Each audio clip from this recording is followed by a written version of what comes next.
Hello everybody, Brian Nahas, Century 21 Selling Paradise. My wife is behind me, as well as a number of agents from our Century 21 Selling Paradise office. One of the programs we do in our company is if someone has a home to be listed, we will actually do a broker's open house amongst our company and honest agents, and to give them feedback on their property. This way, we can help the seller sell the property faster.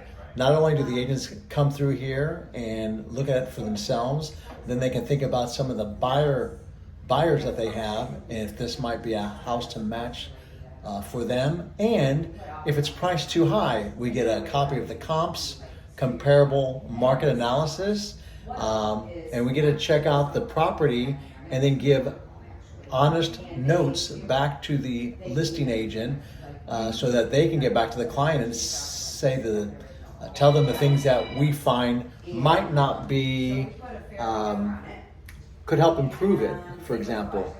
And that's what we're doing today, and we just want to share that with you. And there's my wife Angela. Hi.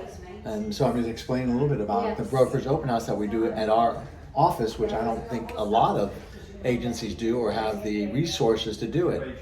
And that's what we do at Century 21 Selling Paradise. On to the next one. There we go. And we're going to the next one.